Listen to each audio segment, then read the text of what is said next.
I think it's a great opportunity for us to model for our kids too, that they are lifelong learners and so are we. So we don't have to know everything and we can learn right alongside them. And that's a comment that I hear all the time is, I'm having so much fun learning about these artists right alongside my kids because I never learned this in school.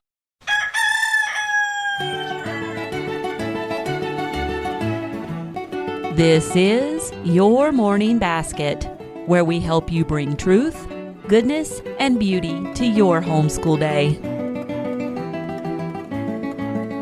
Hi, everyone, and welcome to episode 98 of the Your Morning Basket podcast. I'm Pam Barnhill, your host, and I am so happy that you are joining me here today. Well, on today's episode of the show, we have Lotus Stuart from Art History Kids, and we're going to be talking all about studying art history and also open-ended art projects. And I really love Lotus's approach to art history and how it kind of weaves in and out of everything in our lives, but also her open-ended art projects, which the kids actually love so much. We had Lotus as a special guest in our Your Morning Basket Plus community earlier this year, and she did one of the open-ended art projects with the kids, and they just absolutely loved it. They were so creative, and they had such great results from it. So I think you are going to be enthused about Lotus's approach to art and what it means for you as a mom, as a homeschooler as well. And speaking of art and music and poetry and everything that is wonderful, we have a very special offer for you. You can come to our website at pambarnhill.com and download our free month of morning time ready-made morning time plans. These are the perfect way to introduce your family to morning time or just to get a little help choosing all the great and wonderful things. We choose the books, we choose the poems, we choose the music, we choose everything for you for a whole month of morning time goodness, and they're absolutely free. So come to pambarnhill.com/month to get your free set of plans. And now on with the podcast.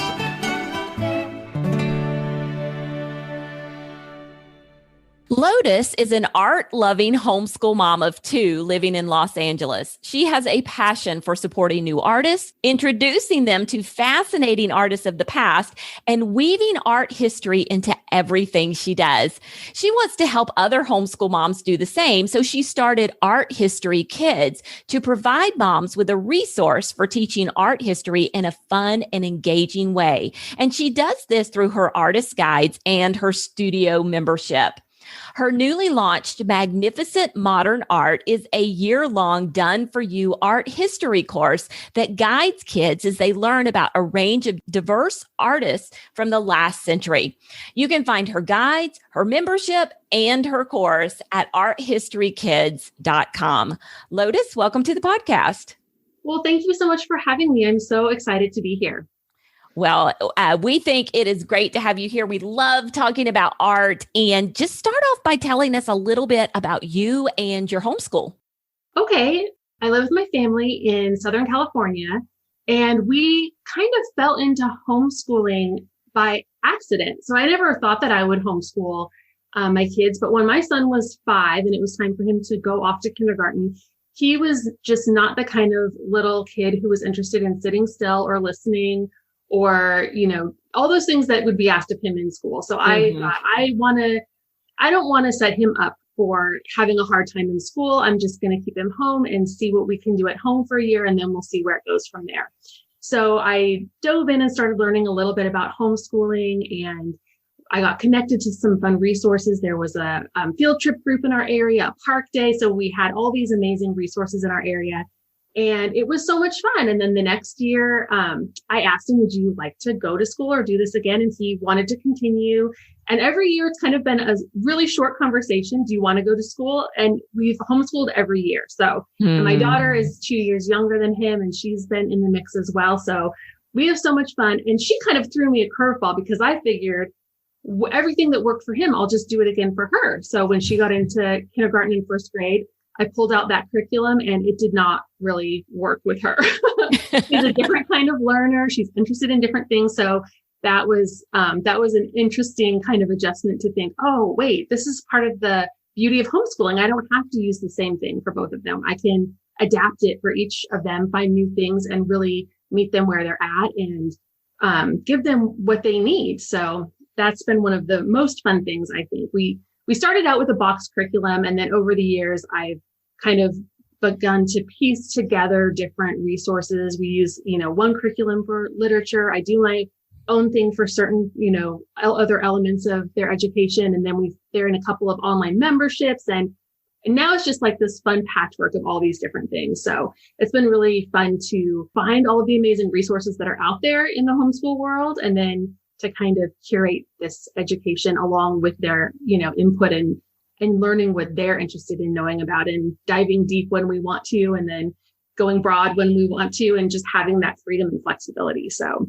that's kind of our approach to homeschool. And we get out a lot too. So we live in the Los Angeles area. We have so many amazing things. We can do great places. The art museums, there's science museums, there's kids museums, there's the beach. We've been to, studying science at tide pools, and just, the Griffith Observatory to learn about astronomy. So all of these real world things we can just get out and do, in addition to the things that we're learning in books and things like that. So we have kind of a really, eclectic bohemian approach to homeschool. I guess we use some classical resources, and then we go off the script in other areas and just find different things to use for our learning.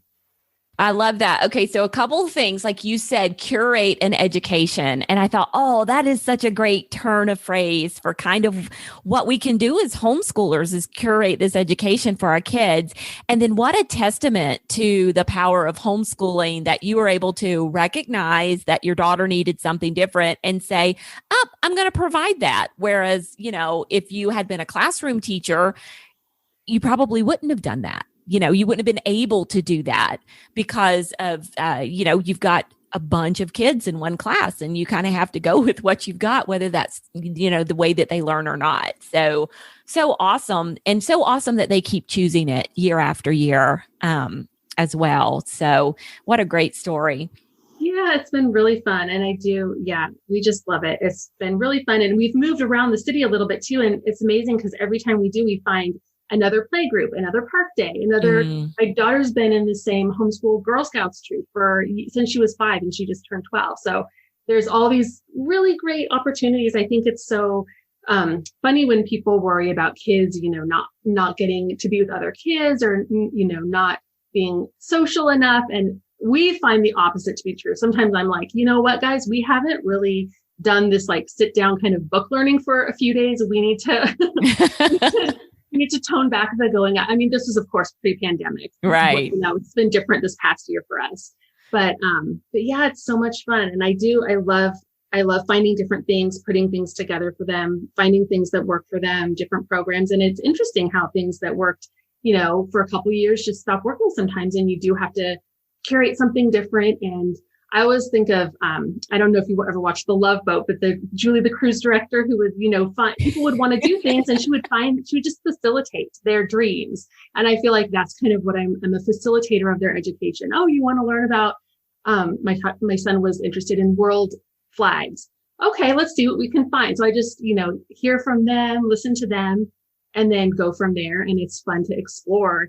There's so much out there and so many things we can't possibly learn it all. So it's really fun to just do the things we're really passionate about and interested in. And then I find when we do it that way, rather than me, telling them what I want them to learn, they forget it a couple months down the line. But right. if I'm bringing them things, resources that they're interested in, things that they really want to know about, they remember it. Years later, they'll bring something up and I have forgotten about it. And they're like, oh, so this thing, whatever that we learned few years ago. And I was like, wow, it's amazing how when they're really, really interested in learning those things, they just stick with them. So it's so amazing.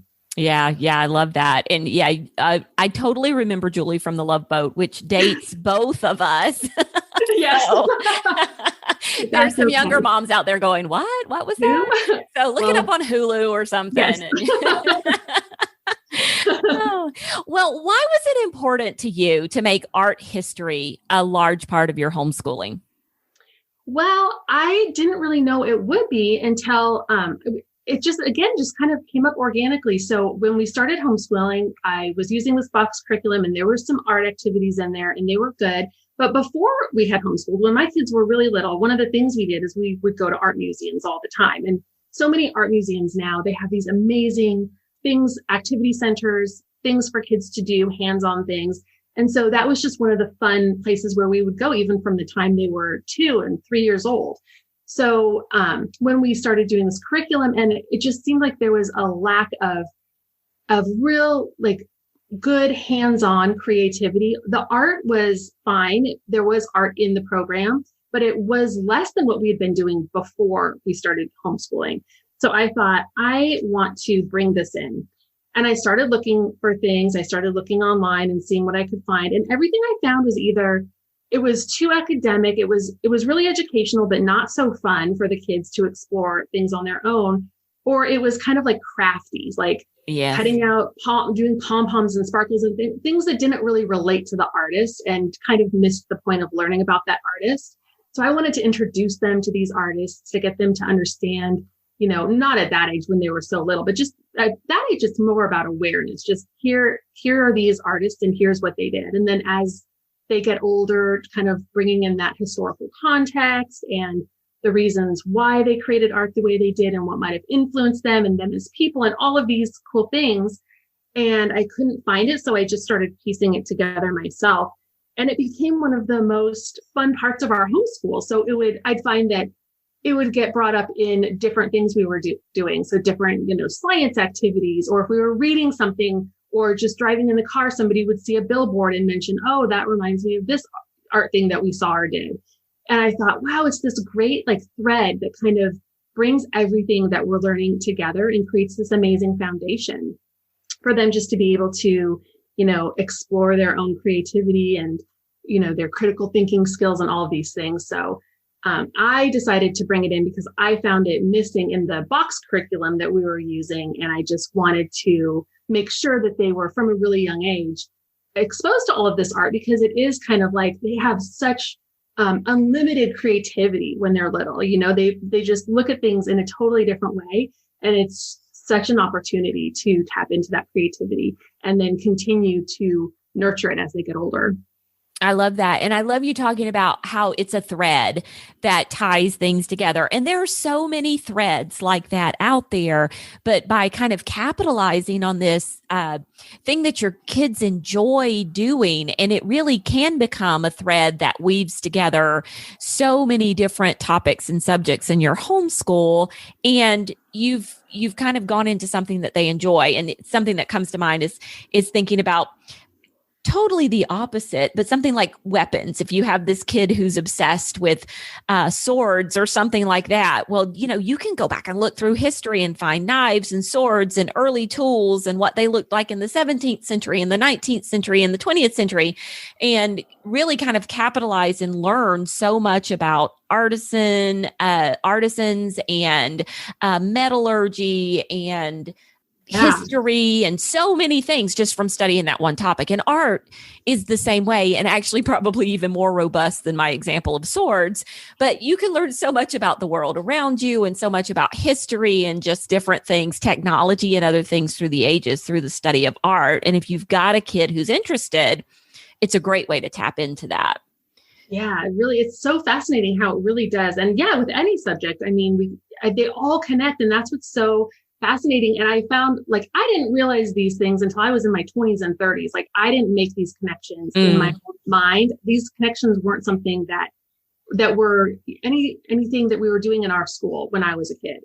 So it's we would learn history, we would learn literature, we would learn science, we would learn math. They were all separate classes, and they never came together. And I think that it's so fascinating to learn about, this art movement was a reaction against this historical thing that was happening. Yes. Or, all of this art movement could only have come at this time because of the technology of, paint tubes had been invented now, or all these different things that played into each other and make everything click into place in a way that you suddenly start to understand things at a much higher level. You get this bigger overview, and then you can really sort of, get into all these different areas even better than you can if you're doing them one at a time.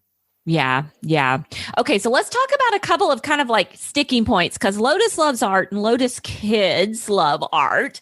So what about families where the kids don't like art or don't plan to pursue any art in their future, or even, oh, you get this all the time. I can't draw. I can't make art. Is it important for them to look at art history? I think art history is a really fun subject for everybody. And I know that it kind of has this reputation for being kind of stuffy and maybe a little bit elitist. And the art museums, like we think of them as you have to be quiet and you have to stand still and you have to keep your hands to yourself. And those things are true to a certain extent. But like we were talking about earlier, there are so many hands-on fun kid activities that they have now at museums that make it more approachable. But I think that it's not about only doing art if you have kids who want to be artists, because I'm sure that lots of our kids don't want to be scientists, but we're still including science in our curriculum. And a lot of our kids don't want to go on to be novelists, but we're still making sure they know how to spell and they know grammar and they know all of these things. It's just one of those things that when you understand art, even if you don't want to pursue it, and I want to talk too about the learning about art and also making art, because I think those are two different things and they're both very valuable. But you don't have to do them both necessarily. But I think even if you don't want to be an artist, if your kids don't want to be artists, it's still really valuable to look at these artists, get to know them as people. They're fascinating. I mean, the world of art history is like a soap opera. I mean, it's amazing. All these stories that come up and why people did things and who they knew, and the way that, people were considered so rebellious because they did certain things with color or shape and nowadays we're like, and it was scandalous back then. People were like horrified when they saw this art at art shows. And now we're, from our current perspective, we can't really imagine that, but it's fascinating to kind of put ourselves in that history and learn about these different eras of time and connect to these art movements and the artists who were part of them. And then just explore art in whatever way makes sense for you. So if you don't want to be an artist, then you could just learn about art. And there's nothing wrong with just studying art, talking about it, observing it. I think that the observational skills you get from looking at art and then the verbal communication from, translating what you're thinking in your mind and expressing that in words, those are such valuable skills that are so easy to do with art history. And then those skills that we learn, they help in all other subjects. So it's not like the things that you do in art class are just for creativity or just for art. We're doing things in art class that are going to help us in every other subject that we're studying in our schools.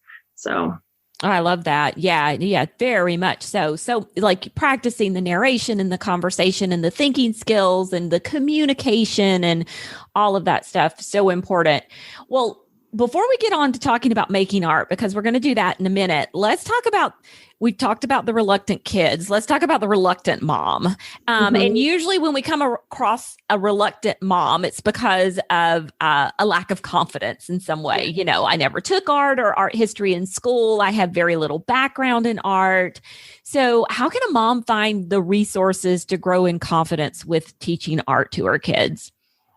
Well, there's this quote that Van Gogh said, and he said, "Great things are done by a series of small things brought together." So I love this quote and I use it all the time in my own approach to homeschool. And if I feel overwhelmed by something, or I remember this when I was about to teach Shakespeare to my kids. And I was like, I learned Shakespeare in school, but I don't feel like a Shakespeare expert. And I'm not sure if I'm even qualified to teach them Shakespeare, even at a grade school level. Like, I don't want to mess this up. And so I put it off. And then I realized I had this book on the bookshelf about like how to do Shakespeare with your kids for years. And one day I was like, I'm just going to do it. I'm just going to dive in. And I thought, I'll just do whatever we can get done in 10 minutes. We'll do it. And we ended up having so much fun that summer. We explored A Midsummer Night's Dream. We did all these things that were in this book. And it all came from me just deciding I'm just going to do it for 10 minutes and see what comes of it. And I'm not going to wait until I have it all figured out and I feel prepared. So that day probably will never come with Shakespeare and me. But I think that can be universal for anybody. We all have our subjects that we feel more confident in and stronger and more capable of teaching. And then we all have other ones that we're like, "Ooh, I'm not sure if I should be the teacher for this." But I think it's a great opportunity for us to model for our kids too, that they are lifelong learners, and so are we. So we don't have to know everything, and we can learn right alongside them. And that's a comment that I hear all the time is, I'm having so much fun learning about these artists right alongside my kids because I never learned this in school. And then you can be in it with your kids and you're at the same level and you're exploring this together and you get to see it through their eyes and they can see it through your eyes. And it's like this shared experience that becomes a really long lasting memory because it's new for everybody. So if you're reluctant and you didn't have art in school and you don't feel confident about teaching it, don't worry. You don't have to be the expert. You don't have to know anything. Just tell your kids, hey, we're doing this together. This is new for all of us. And let's see what we can find out when we dive in and start exploring it together. I love this because, and you probably don't know, but this is one of the pillars of morning time that we talk about so much. Is this is the time of day when the mom does not have to be the teacher. She can be the co-learner alongside her kids. And this is wonderful for so many reasons. I mean, one reason is it really does kind of hold off burnout for moms because you're constantly learning something new, something you can get excited about yourself, but also because it models for your kids what lifelong learning can look like. And so I just love that you brought that up. And that's your attitude toward that whole situation is we can come along beside our kids and learn beside them. And yes, to just get started. Sometimes I think, Nike's got just do it, but I really think it needs to be like the homeschool mom motto too. Yes, it does. I think that we want to make sure that we're doing things the right way and being prepared and getting all our resources together. And then it delays us sometimes for, like in my case, for years. And so, yeah, just getting started, you can do so much. And like that Van Gogh quote, little things add up, to make this wonderful, great, big impact over time. You don't have to do all like this huge lesson that you've totally researched and planned. Just little tiny things are so valuable. Yeah, just get started. Okay. Yeah. So let's talk about making some art because you talk about on your site, and this is one of the things I think that makes you different from other homeschool art teachers that are out there. You talk about the benefits of open-ended art projects. So can you define what you mean by that and then tell me why these kinds of art projects are important? Yes. So I think with kids, especially, and there's, like we talked about before, they're so creative at this young age and they have so much inside of them that they are just eager to get out in their visual expressions and their artwork. But so many times art projects are geared towards tutorials or demonstrations. And I remember in my art classes in school, it's like we would all do the art project and then the teacher would put them up in the hallway and every single art project looked exactly the same. You had to check for your name on the back to remember which one was yours. And when we do art this way, it's kind of like there are benefits and there's value to learning a technique by following a demonstration or a tutorial or doing art this way in certain circumstances. But I love to always keep the end in mind when I'm starting something new. So like, what's the point of us doing art? Why are we going to bring art into our homeschool? And it's the reason's probably not to be able to learn how to follow directions. And that's kind of what these, tutorials and demonstrations do a lot of times is we're following directions and we get a great end result, which is so enticing because everybody wants their art to look good at the end of the project, but you don't really have ownership of that project when you followed a demonstration or a tutorial. Whereas when you approach it from an open-ended philosophy, you're kind of giving kids a prompt or a starting point. So you're saying, why don't we take what we learned about this artist and the way they used complementary colors and let's see what we can do with art with that? Or what if we just focused on composition or symbolism or contrast or all of these different things that we might have talked about when we learned about an artist? We're just going to take one thing, be inspired by it, and then use that as a jumping off point for our art project. So if 10 kids did this art project, we would have 10 totally different looking pieces of art. And the best thing about them is the kids will put their own self-expression into this art now because they might have a starting point and an idea, something to get them going, but there's no external thing to look to. Like, what do I do next? What color do I use? They have to go inside and decide for themselves, start making these decisions and start doing this creative problem solving. And well, if I do this, then this will happen with my art and maybe make a few mistakes and figure out how to change it to look the way you want it to look. Or just decide like, oh, this is even better than I planned and then go in a new direction. So all of these things can happen when you're doing open-ended art. And it's really hard to get this level of creativity when you're doing something with a tutorial or a demonstration. Oh, I love that so much. And yeah, you're right. I mean, so my daughter really is an artist. She likes to create art. She likes to draw and things like that.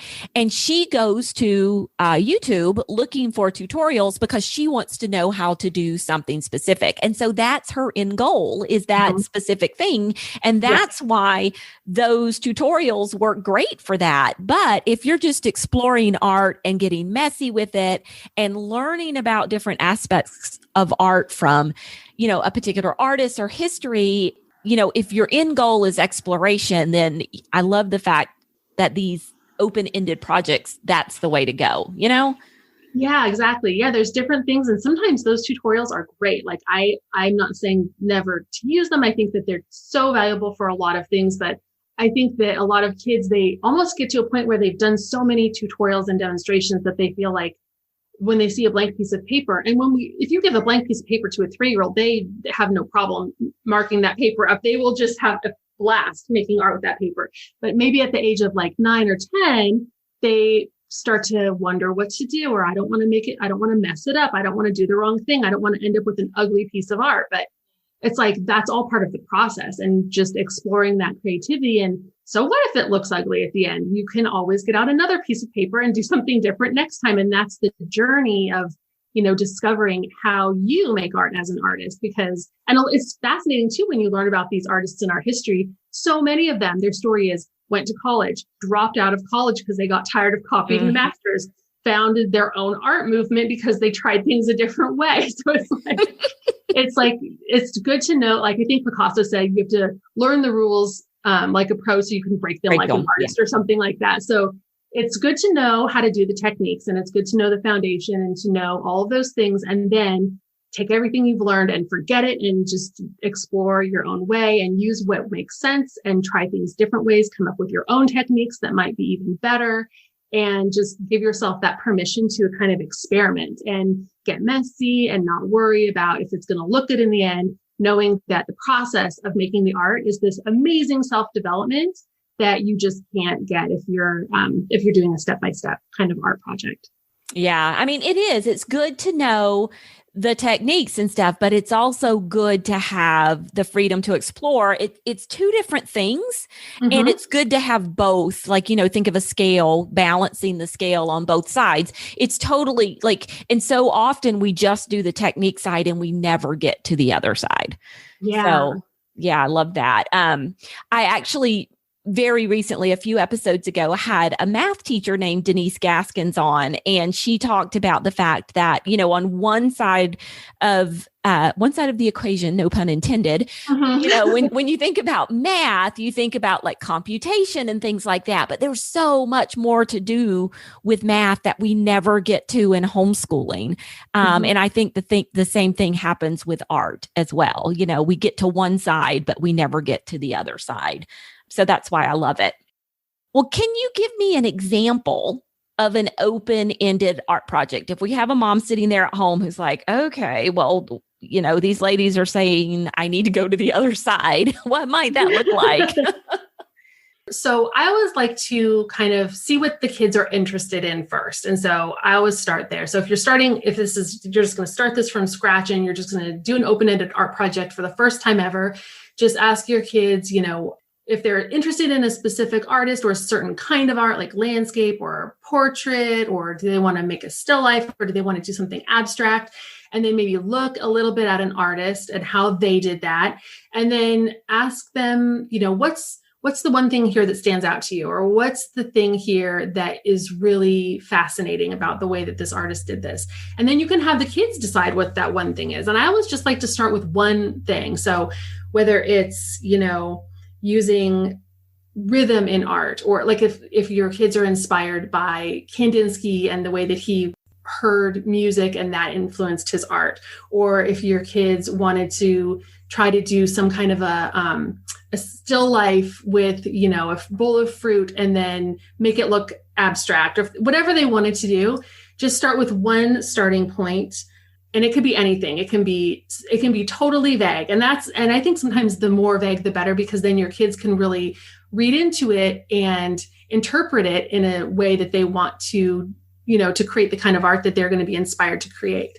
So just start with one little thing and then just let them go and explore that, and they can also, when you do this open-ended art, they make all these decisions, like, what kind of paper am I going to use? Is it going to be small? Is it going to be a big piece of, butcher paper roll? Is it going to be a recycled cardboard shipping box? Like, what am I going to paint on?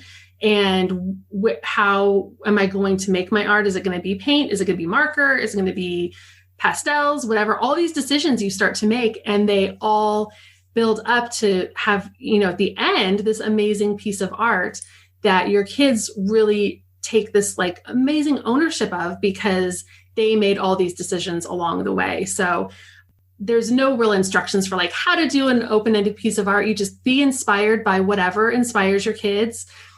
Try to be the Julie the cruise director and facilitate them as much as you can. What art supplies do you need? What can I get for you? Do you if it's going to be super messy and you see that ahead of time, maybe set them up outside or with a drop cloth or something to make things not get too messy. But it could be collage. It could be even we just, explored Ansel Adams in my community. And so it could be photography. Like, we sometimes think of art as always painting and drawing, but we could do sculpture, we could do photography, just see what they're interested in, and then just set them free to doing what they want to do, and maybe resist the urge to direct them in any way that you might want to, or just kind of like remind them that they are, basing this on an artist, because ultimately the inspiration can come from that artist, but the art project might look completely different. Like, you would never be able to tell, oh, they were inspired by that artist when they did that work of art, but that's okay, because there's some kind of connection there for them.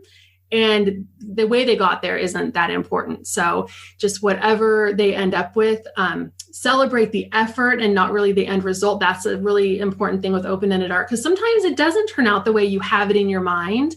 And that can be harder for some kids than others. Some kids, they just brush it off and they just do something else. Other kids are, perfectionist type kids can be really disappointed, especially if they're used to knowing that their art's going to turn out looking the way they want it to have this kind of unknown. And with those kind of kids, I would definitely suggest starting with some kind of an abstract art project, because there's no way to make any kind of right or wrong abstract art. So if your kids are, predisposed to being a little bit perfectionist in some of their tendencies, maybe if this is your first open-ended project, definitely look at an abstract artist to start with, and just, remind them that the process of making the art is way more important and more valuable than the end results and what they learned during this art project. You never know where that'll take you. It might show up, 10 art projects from now. You're like, oh, I remember when I did this one thing and it did this effect. And then you'll do it again and you'll make it more intentional in your art. And then you'll come up with this whole new kind of thing that you're doing in your art, and a whole style that's all your own. So you never know where these things are going to lead you. Oh, I love it. Okay. So a lot of art history programs focus on classic artists like your Van Gogh and your Picasso and Renoir and, all of those old dead guys. Yeah. But one of the things I've noticed about you is you like to include a lot of modern artists. I was really kind of surprised. Actually, I don't know why I was surprised, because so we had Lotus on in our membership earlier this year, and I gave her the theme of space. And I wasn't sure what she was going to do with this, but she comes back with Alma Thomas, who I had never heard of before. But I just absolutely was fascinated by your presentation on her. I loved her art and the way she showed movement. And she was like from the 60s. And I just would not have even thought of, I didn't know where you were going with it, but it's not where I, expected. So how do you find these artists, and why is it important? What's the value of including modern art?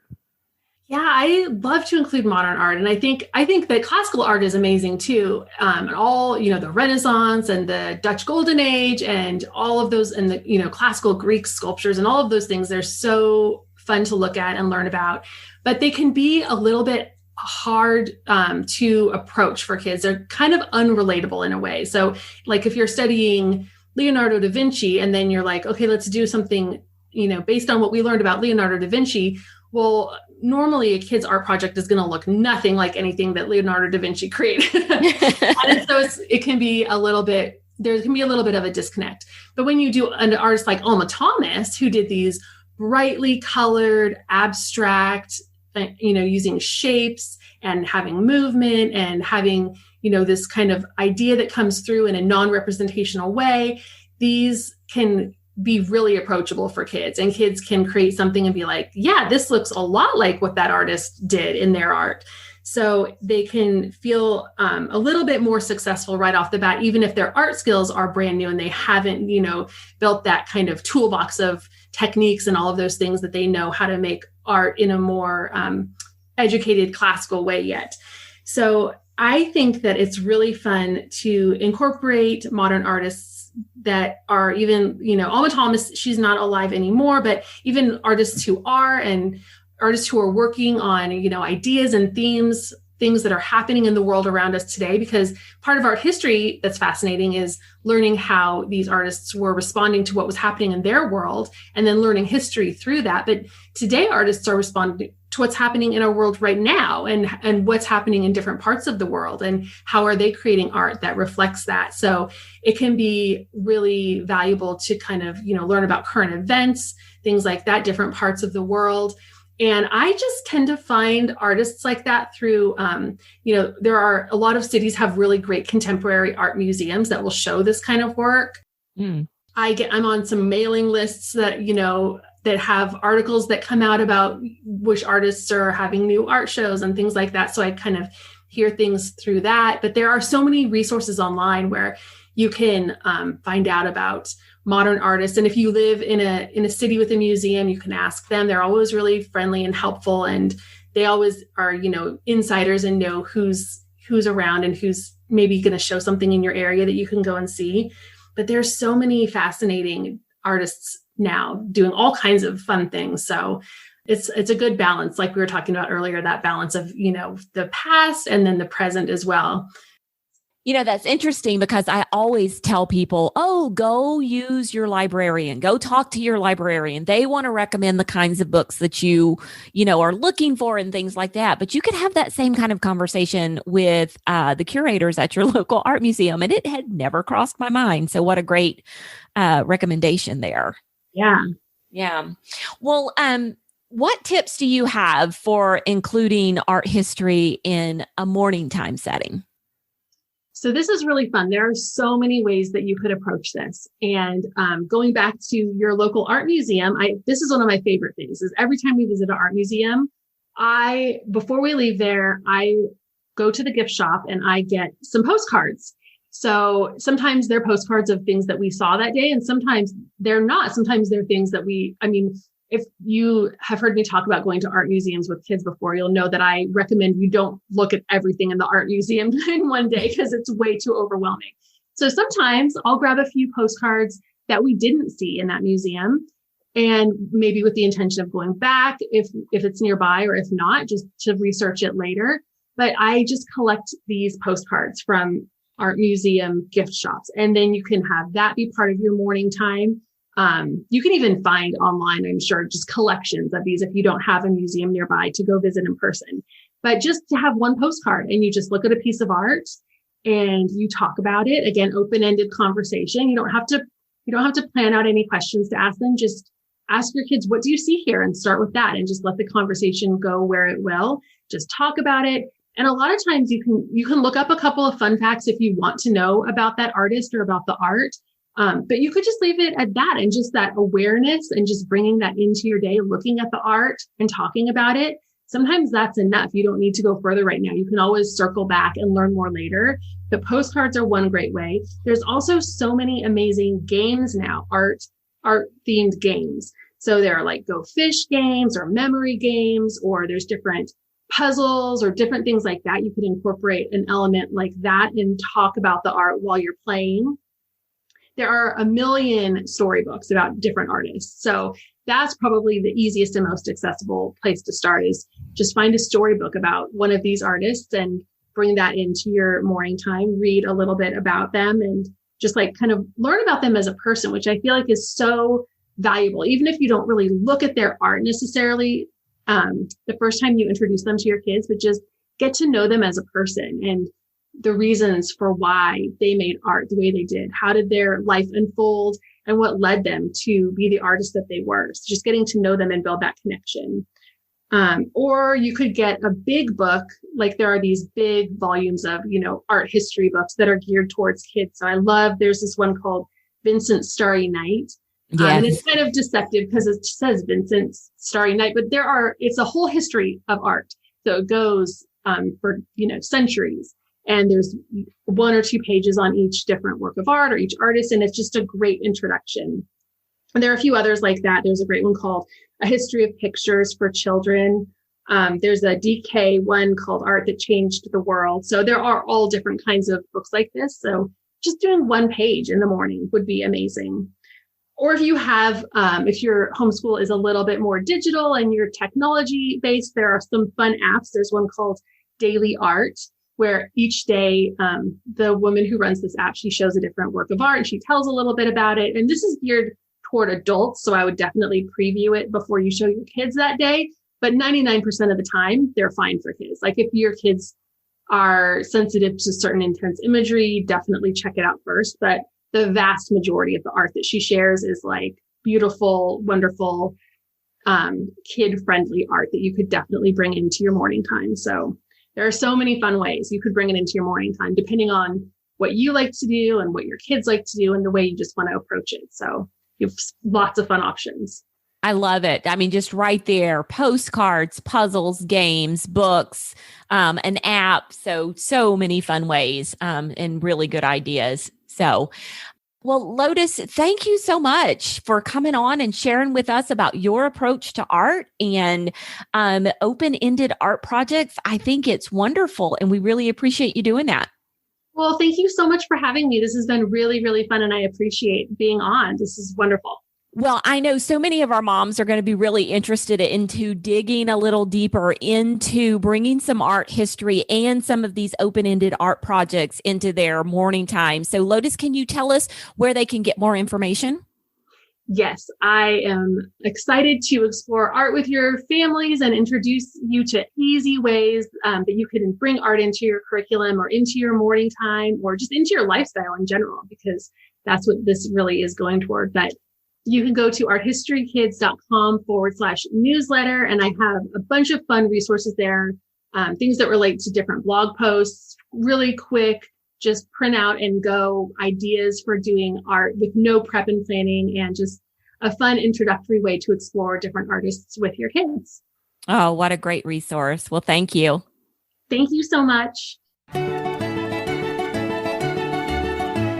And there you have it. Now, if you would like links to any of the resources that Lotus and I chatted about today, you can find them on the show notes for this episode of the podcast. That's at pambarnhill.com/YMB98. We'll have links to all the books that Lotus talked about over there, as well as her download and the month of morning time plans that you can come and get from us for free as well.